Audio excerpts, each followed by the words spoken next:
अस्सलाम। लंदन से मैं हूँ शिराज खान और अमेरिका से मुझे ज्वाइन किया है आसफ अली भट्टी साहब ने। बहुत सीनियर जर्नलिस्ट हैं, जंग जियो से ताल्लुक है।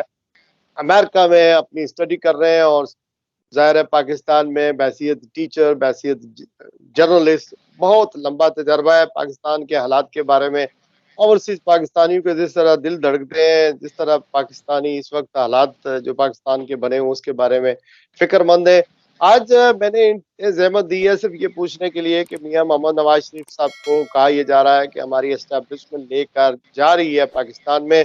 और एक गैर मामूली सी बात हुई है, जब मियां मोहम्मद नवाज शरीफ साहब लंदन से उम्रे की अदायगी के लिए यहाँ से निकले तो यहाँ पाकिस्तान के जो सफीर हैं यूके में, डॉक्टर मोहम्मद फैसल, उन्होंने वीआईपी लाउंज में एयरपोर्ट पर उनसे मुलाकात की है और वहां जाकर उन्हें सफरी दस्तावेजात भी दिए हैं।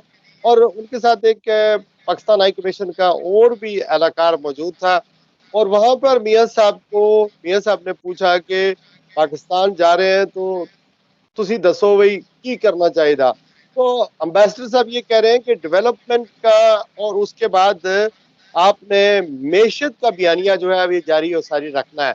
तो यहाँ पर सवाल ये पैदा होता है कि पाकिस्तान हाई कमीशन तो ये वीडियो कभी भी रिलीज नहीं करेगा। मुस्लिम लीग नून ने, उनकी फैमिली ने शायद ये वीडियो जानबूझकर रिलीज किया या लीक किया ताकि लोगों को ये पता चले कि हुकूमत पाकिस्तान या पाकिस्तान के एस्टेब्लिशमेंट जो है वो मुझे लेकर आ रही है। ये साहब आप सऊदी अरब में गए हैं और सऊदी अरब से कतर जाएंगे और फिर उसके बाद यूएई जाएंगे 17-18 तारीख को अक्टूबर की। उसके बाद उन्होंने 21 तारीख को पाकिस्तान में पहुंचना है। अब कहा यह जा रहा था कि मिडिल ईस्ट से या सऊदी अरब से या कतर से या यूएई से हो सकता है मियां साहब का शाही खानदान के साथ कुछ रवाबत है और हमारी एस्टेब्लिशमेंट को ये तवक्को थी कि कुछ पैसे अनाउंस होंगे और हमें कुछ रकम बड़ी मिलेगी जो हमारी मैशत को संभाला दे सकेगी। अब चूंकि मिडिल ईस्ट में एक जंग छिड़ गई है इसराइल और फिलिस्तीन के दरमियान, अब हालात जो है वो बदल जाएंगे या बिजनेस एज यूजुअल जैसे प्लान किया है हमारी एस्टेब्लिशमेंट में वही सिनारियो बनेगा। तो ये आसफ अली भट्टी साहब से मैं पूछता हूँ, अमेरिका में बैठे हुए हैं, ये बड़े बाखबर हैं और ये इस सारी सूरत हाल को कैसे देख रहे हैं। हम तजिया भी करेंगे, इनसे सुनेंगे और इनकी खबर क्या है इस हवाले से वो भी सुनते हैं। जी आसफ अली भट्टी साहब, थैंक यू, अस्सलाम वालेकुम, वेलकम। वालेकुम अस्सलाम शराज खान साहब, पहले तो आपका बड़ा शुक्रिया कि आप हमेशा याद रखते हैं, आपकी बड़ी मोहब्बत है।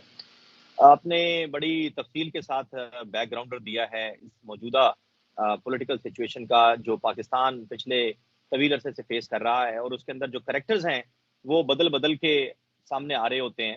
ये पहली मरतबा नहीं है कि मियां मोहम्मद नवाज शरीफ इस्टेब्लिशमेंट के लिए काबिल कबूल हुए हैं, बल्कि ये चौथी मरतबा है।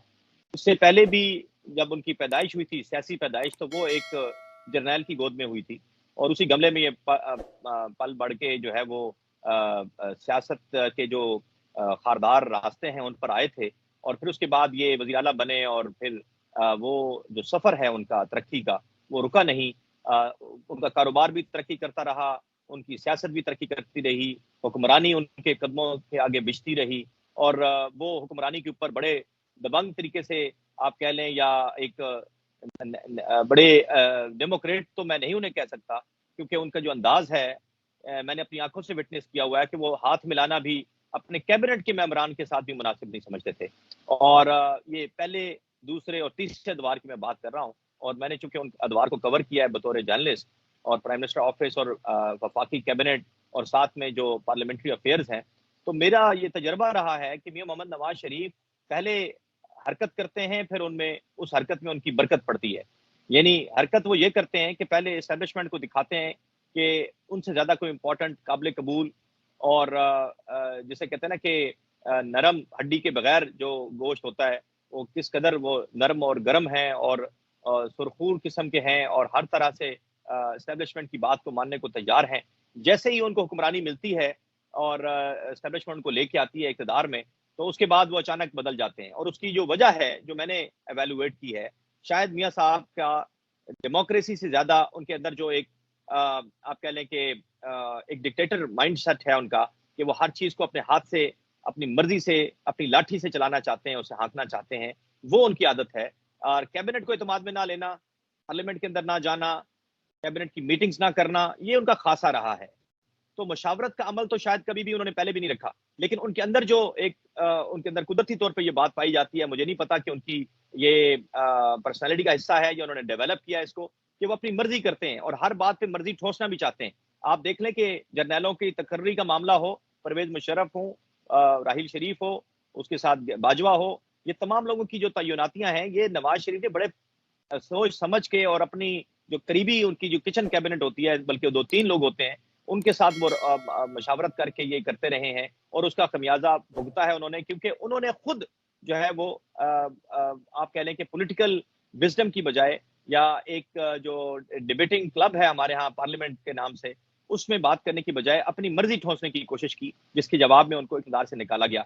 अभी वो वापस आ रहे हैं, तो आपने फरमाया कि उम्रा करने गए, माशाल्लाह वो नेक आदमी है। उन्होंने सारी उम्र जो है वो बड़ी नेकियां कमाई हैं, पैसे कमाए और नेकियां कमाई हैं और सियासत भी की है, ज़ाहिर है हुक्मरानी भी की है। तो दोबारा हुक्मरानी के लिए ये उम्रा करना बड़ा ज़रूरी होता है। अच्छी बात है, अपने तमाम जो गुनाह हैं वो धुल जाएँ उनके, और उसके बाद जब वो पाकिस्तान की सरज़मीन पर दोबारा तशरीफ़ लाएँगे जहाँ से वो फ़रार हुए थे। आपको पता है कि वो अदालत को इन राइटिंग देके गए थे। उनका भाई जो कि वज़ीर-ए-आज़म बाद में बना, जिसको बनाया गया वज़ीर-ए-आज़म, उसने गारंटी दी थी कि वो इलाज करवा के 2-3 महीनों में वापस आ जाएँगे, 2-4 हफ्तों में बल्कि वापस आ जाएँगे। और वो इलाज हुआ कि नहीं हुआ, ये किसी ने नहीं पूछा। अल्हम्दुलिल्लाह हमारी अदालतें बड़ी मज़बूत हैं, उनकी ताकतें बड़ी मज़बूत हैं, उनके यहाँ इंसाफ का बोलबाला है। उनमें से किसी की ये कुदरत नहीं थी, किसी की ये ताकत नहीं थी कि वो पूछ ही लेते, चाहे वो लोअर कोर्ट्स हों, हाई कोर्ट्स हों या सुप्रीम कोर्ट हो, कि वो मरीज़ किधर गया है जी? वो जो कि मुल्क को जेल से जो है सज़ा याफ्ता मुजरिम वो कैसे चला गया और कैसे वहाँ जाके वापस वापस नहीं आ रहा, ना कोई मेडिकल रिपोर्ट्स भिजवा रहा है। तो अभी वो प्रोटोकॉल के साथ आ रहे हैं जी, आपने सही फरमाया कि हाई कमीशन जो है वो उन्होंने सुर्ख कारपेट बिछाया उनकी रवानगी के वक़्त, वैसे तो आमद के मौके पर होता है। उसके बाद वो उम्रा अदायगी करेंगे, लेकिन यहाँ पे जो एक पॉइंट आपने यहाँ मेंशन किया था, वो बड़ा इंपॉर्टेंट है कि वो कुछ लेने-देने के चक्कर में गए हैं और जो एस्टेब्लिशमेंट उनको लेके आ रही है, शायद उनको ये समझ आ रही है कि इसके अलावा हमें कोई काबिल कबूल शख्सियत मिल नहीं सकती है। क्योंकि ज़रदारी के मुतालिक उनकी एप्रीहेंशंस हैं, उन्होंने उनकी खाल पकड़ी और ये आपकी खबर मैं दे रहा हूँ, आपके प्रोग्राम में ब्रेक कर रहा हूँ कि जो पिछले दिनों मुज़ाकरात होते रहे दुबई में, वो मुज़ाकरात दुबई में क्यों हुए, इस पर सवाल उठा एस्टेब्लिशमेंट की तरफ से और ये कहा गया कि आपने इस्लामाबाद में या लंदन में क्यों नहीं मुज़ाकरात किए। उसके बाद Nawaz Sharif all the way flown back to Dubai आए और वहाँ जाके उन्होंने मुज़ाकरात किए ज़रदारी और उसकी कैबिनेट के साथ, और इसी तरह से इनकी पूरी कैबिनेट भी मौजूद थी, पॉलिटिकल कैबिनेट, और उसमें जो बातें हुई वो बातें लीक हुई, पहुंची वहां पर एस्टेब्लिशमेंट के, ये कि हमने एस्टेब्लिशमेंट को डिफीट करना है, दोनों जमातों का ये ख्याल था।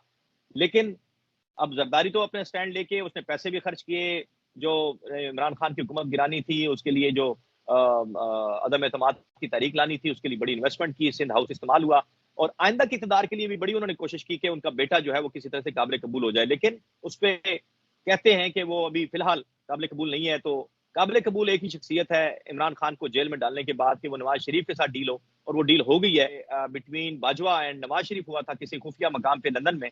उसका नतीजा आज सामने आना शुरू हो गया है, और अब जो साहब इस वक्त ताकत के आला ओहदे पर फायज है पाकिस्तान के अंदर, उन्होंने चूंकि ऐलान किया था कराची में कुछ ताजरों से मिलकर कि ये $100 अरब की सरमायाकारी होगी मार्च से पहले पहले।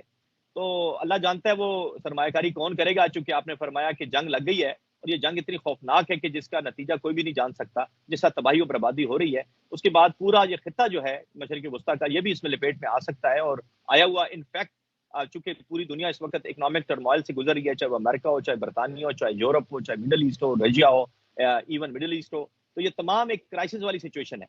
इस सिचुएशन के अंदर कौन सरमायाकारी करेगा, और करेगा तो वो जाके आपने देखा नहीं जिस दिन ये मुलाकात हुई उनकी ताकतवर साहब की ताजरों के साथ, बड़े बड़े संस्कारों के साथ, तो अगले ही रोज जो है वो जनाब सऊदी जो किंग के सऊदी अरेबिया के वली अहद साहब है, वो तैयारा पकड़ के सीधा इंडिया पहुंच गए। G20 की कॉन्फ्रेंस में शिरकत नहीं की, सिर्फ उन्होंने मक्का टू जो यूरोप है या यूके है, और जो ट्रैक है अपना रोड ट्रैक वो बनाने का ऐलान कर दिया वहां पे, मक्का टू यूरोप, और फिर उसके बाद इंडिया। तो ये एक बहुत बड़ा मंसूबा है जो कि काउंटर करेगा चाइना के जो मंसूबा है पाकिस्तान के अंदर जो बना हुआ है। तो ये आप अंदाजा कर लें कि वो जो 25 अरब आने थे सऊदीया से, 25 अरब आने थे यूएई से, 25 अरब आने थे कतर से, 25 अरब आने थे बहरीन से, और कोई एक कौंसल बनी हुई है जो कि मिडिल ईस्टर्न कौंसल है, उससे 25 अरब कोई आने थे अपना फॉरेन डायरेक्ट इन्वेस्टमेंट के तौर पे। तो वो मियां साहब के कंधे पर बंदूक भी रखी गई है। तो वो देखते हैं कि वो सऊदीया के किस शख्सियत से मिलते हैं और किन से वो मिन्नत तरला करते हैं कि जनाब आ जाएं, $25 अरब दें हमें, हमारी इन्वेस्टमेंट करें आके। और किस तरह वो कतर ये कतर में तो सुना है कि नहीं। जो उनकी रिश्तेदारी थी जिनके साथ, जो जो पाकिस्तान के अंदर नैब रहमान थे, वो उनके साथ रिश्ता उनका जो है वो बाकी काफी खराब हो गया है, सुना है, हमें इतलात आ रही हैं कि जो जुनैद की उनका, जुनैद की हाँ। जी, जो अलहदगी का, तो उसके बाद से अब तो कतर का जो मामला है वो भी कुछ नजर नहीं आता मुझे। तो पैसे कहाँ से लेके आएंगे वो? तो मुझे लगता है इस्टेब्लिशमेंट सिर्फ अपना पता खेल रही है, अपने आप को ताकतवर बनाने के लिए। और नवाज शरीफ को ला के उन्होंने, मुझे लगता नहीं है कि वो उसको प्राइम मिनिस्टर बनाएंगे। ये मेरी खबर है, ये मेरी इंफॉर्मेशन है, और मेरा तजिया भी है कि नवाज ये शरीफ इस आप दफा ये वज़ीर-ए-आज़म नहीं बनेंगे। जो मिडिल ईस्ट की क्राइसिस है उसकी वजह से आप ये समझते हैं कि ये जो मायदा है वो तो मौजूद है उनको लाने का, लेकिन खटाई में पड़ जाएगा, क्योंकि ये हो सकता है मुलाकात भी ना हो। चूंकि अभी मोहम्मद बिन सलमान की तो पहली दफा जिंदगी में टेलीफोन पर राब्ता हुआ है 45 मिनट, जो ईरान के सदर है उनके साथ उनकी गुफ्तगू हुई है। और मिडिल ईस्ट का जो क्राइस है ये बढ़ने वाला है, चूंकि हिजबुल्ला हो या फिर आप कह लें हमास। मास कह लें, ये एसेट्स है ईरान के। तो इस सिनेरियो दे रहा हूं कि इस वक्त सऊदियों को, कतरियों को, फिर आप ये देख लें यूएई वालों को, उनको अपने अपने जान के लाले पड़ गए हैं। और फिर ये अमर बेदस क्यास नहीं कर, अगर ईरान हमला करता है तो अमेरिका जाकर अपने त्यारे जो है वो यहाँ यूएई में बैठा दे और वहां से ईरान को मारने के लिए वहां से फ्लाई करे। तो मेरे ख्याल में हालात तब्दील हो गए हैं कि, तो इस सारी सूरत हाल में मेरे ख्याल में जो मेरा सवाल है वो ये है कि हमारी एस्टेब्लिशमेंट रीथिंक कर सकती है कि ना तो कोई गारंटर है, ना ही कोई पैसे दे रहा है मियाँ साहब की आमद से, और अवाम में भी मियाँ साहब मकबूल नहीं है, गंदी हो रही है हमारी एस्टेब्लिशमेंट भी। तो ये एस्टेब्लिशमेंट को रीथिंक करना पड़ेगा इसके बारे जो है ना, सुबह कुछ होती है, शाम कुछ होती है, हालात बड़ी तेजी से बदलते हैं। आपने जो निशानदेही की है जिस बात की, ऐन मुमकिन है कि चूंकि अब इन्वेस्टमेंट वाला में। तो चक्कर मुझे नजर नहीं आता है। हाँ, आप किस बुनियाद पर कह रहे हैं कि इसको वजीर आजम इनको नहीं बनाएंगे? जी। यही जो इस ग्राउंड मैंने दिया। जी, आप दुरुस्त फरमा रहे हैं, चूँकि देखें जो तवक्कुआत हैं एस्टेब्लिशमेंट को, जिस तरह का उन्होंने इस पर अपना एक रखा हुआ है कि तमाम तर इन्हिसार जो है वो नवाज़ शरीफ पर किया जा रहा है। तो क्या नवाज़ शरीफ अगर कुछ नहीं ला सकता है, तो फिर उसको क्यों प्राइम मिनिस्टर बनाएँगे? पहली बात। दूसरी बात ये है कि जो उनके खिलाफ केसेज़ हैं, ये बड़ा ही अहम मामला है कि क्या सुप्रीम कोर्ट का जो चीफ जस्टिस इस वक़्त बैठा हुआ है, वो अभी तो बड़ी जनाब उन्होंने पार्लियामेंट की तौकीर की बातें की हैं। तो मुझे लगता है ये कहानी कुछ और हो रही है। कि जो तौकीर पार्लियामेंट की उन्होंने बढ़ाने की कोशिश अपने फैसले में की है, 5-10 से जो फैसला आया है, उसमें जो नया चीफ जस्टिस है वो अपना रोल प्ले करेगा कि prime minister is the supreme. और प्राइम मिनिस्टर सुप्रीम कैसे होगा कि वो प्राइम मिनिस्टर का जो कैंडिडेट है उसके लिए वो भी बड़ा सुप्रीम होगा। और मुझे लगता है कि ये जो री-एवैल्यूएट करना है उनकी एप्लीकेशन को, नजर सानी की, मुझे लगता है कि इसके लिए अलग बेंच बनेगा और उसके लिए कोई ना कोई रास्ता निकालेगा, जो जिस तरह से उनकी वाबस्तगी है पीएमएलएन के साथ। तो ये एक रास्ता बनाने की कोशिश हो सकती है, लेकिन मैं कहता हूं अभी भी there is lot more space between the lips and the cup. और अभी काम जो है ना भखना है। हाली तक अभी तो पार्टी शुरू हुई है। नवाज शरीफ के लिए इतना आसान नहीं होगा कि वो पाकिस्तान आएंगे और वहां पे वो बड़ी तेजी के साथ जो है मकबूल हो जाएंगे और एस्टेब्लिशमेंट उनको गोद में उठाए उठाए फिरेगी। ये माजी में तो होता रहा है, लेकिन अब ये सोशल मीडिया का जमाना है। और जिस तरह से वॉर लाइक सिचुएशन है मशरक वस्ता में, तो कोई इन्वेस्टमेंट के लिए तो नहीं आएगा। सऊदी अरेबिया क्या इन्वेस्टमेंट करेगा? उसने ऑयल रिफाइनरी लगानी थी, 20 साल से हम सुन रहे हैं ऑयल रिफाइनरी लग रही है, आज तक नहीं लगी है। और कौन सी इन्वेस्टमेंट उन्होंने करनी है? आपके सोने की कानें जो है बलूचिस्तान की, वो मुफ्त में लेने के चक्कर में है। और आपने उसके लिए जो है वो ऐसे ऐसे फिरौन टाइप लोग बिठा दिए जो कि आपके एसेट्स को कोड़ियों के भाव बेच देंगे। यहाँ से एक साहब जो है वो क्रिमिनल बैकग्राउंड के साथ, जिनके खिलाफ केसेस हैं, जिनके ऊपर मुख्तलिफ किस्म के चार्जेस हैं, जिनके ऊपर फेलेनी का केस है और उन्होंने स्पंज करवाया हुआ है उसको, वो साहब जो है इन्वेस्टमेंट के वजीर बना के, वो मुशीर बना के वो लगा दिए गए अमेरिका से बुला के। तो ये इस तरह की जो हरकतें हैं उससे जो एस्टेब्लिशमेंट है वो ये सोच रही है कि किसी न किसी तरीके से पैसे आ जाएं।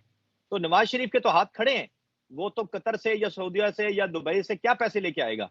तो मेरा ये मानना है कि ये दो फैक्टर बुनियादी हैं कि एक तो ये है कि कोई सपोर्ट नहीं मिल सकती है एस्टेब्लिशमेंट को नवाज शरीफ से, और फिर नवाज शरीफ का जो माजी रहा है उससे उन्हें खतरा भी है कि नवाज शरीफ कभी भी नहीं बदलता। ये नवाज में। शरीफ वैसे ही रहता है, नवाज शरीफ वैसे ही रहता है कि जैसे इक़्तिदार में आएगा तो फिर जनाब वो अपनी आदत से मजबूर हो जाएगा। वो एक था ना मेंढक बैठा हुआ था दरिया के किनारे पे, तो उसने अपना कछुआ, सॉरी, और उसने देखा कि जनाब एक बिच्छू बेचारा काफी देर से परेशान खड़ा है किनारे पे, तो उसने कहा यार दोस्त क्यों परेशान खड़े, आ जाओ तुम्हें अगले किनारे पे पहुंचा देता हूँ। तो उसने उसको बिठा लिया अपने ऊपर, और थोड़ी देर बाद उसने सुना कछुए ने कि आवाजें आ रही हैं उसका, चूंकि जो टॉप होता है बड़ा हार्ड होता है। उसने कहा बिच्छू मियाँ ये क्या आवाजें हैं? उसने कहा यार कुछ नहीं है। थोड़ी देर आगे और चले, फिर आवाज आई। उसने कहा यार ये किस चीज की आवाज आ रही है भाई? जब तीसरी मरतबा आवाज आई तो उसने फिर थोड़ा सा ब्रेक लगाई। उसने कहा कि यार भाई बिच्छू साहब बताएं तो सही। उसने कहा यार आदत से मजबूर हूँ यार। तो आदत जो बिच्छू की होती है ना, वो आपको पता है डंक मारनी होती है, और काफी लगता ऐसे निशान है। तो भट्टी साहब, इनका अंतखाबी निशान तो शेर है। और शेर जो है वो सब मेंढक हो या बिच्छू हो, वो सब का सरदार होता है। आज के लिए बस इतना ही। देखते हैं मियां साहब पाकिस्तान जाएंगे तो आपसे फिर आपको ट्रबल देंगे, और देखते हैं कि क्या होगा। जो भी हो पाकिस्तान के लिए अच्छा हो।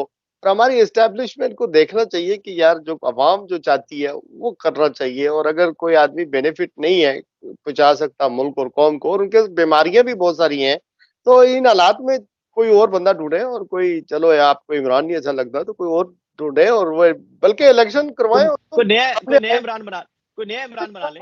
ये बना रहे हैं। तो मुश्किल है। शायद फरहान अब्बासी आ रहे हैं, दूसरे तीसरे आ रहे हैं कुछ, और कोई। क्योंकि यहाँ पर लीडर तो नहीं पैदा होते ना। आपको लीडर पता है कदाफी था या बाकी लोग थे, तो भुट्टो साहब थे, इमरान था, ये लोग थे, तो इन्होंने इनको बस किनारे लगा दी। क्या आज के लिए बस इतने। बड़ी साहब बहुत थैंक यू वेरी मच। इंशाल्लाह फिर आपको ट्रबल देंगे।